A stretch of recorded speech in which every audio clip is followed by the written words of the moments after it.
اعوذ باللہ من الشیطان الرجیم، بسم اللہ الرحمن الرحیم۔ طہارت۔ سوال نمبر 1، طہارت سے کیا مراد ہے؟ جواب: طہارت سے مراد ہے نجاست، گندگی و ناپاکی سے پاک ہونا، خواہ وہ ظاہری ہو یا باطنی۔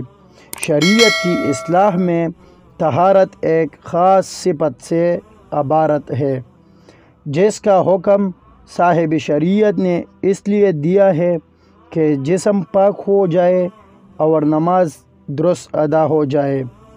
سوال نمبر 2، طہارت کی کتنی اقسام ہے؟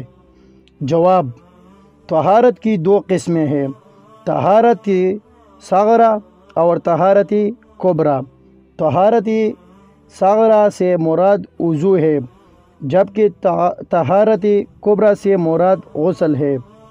سوال نمبر 3، نجاست کسے کہتے ہیں؟ جواب: لغت کی روح سے ہر گندگی نجاست کہلاتی ہے، خواہ وہ ظاہری ہو یا باطنی۔ ظاہری نجاست جیسے خون، پیشاب وغیرہ، اور باطنی نجاست جیسے گناہ و معصیت۔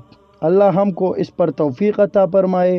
اور ابھی تک آپ لوگوں نے ہمارے چینل کو سبسکرائب نہیں کیا تو برائے مہربانی چینل کو سبسکرائب کریں اور اس کو آگے شیئر کریں، کیونکہ یہ صدقہ جاریہ ہے، اسلامی احادیث ہے سب۔ جزاکم اللہ خیر، شکریہ۔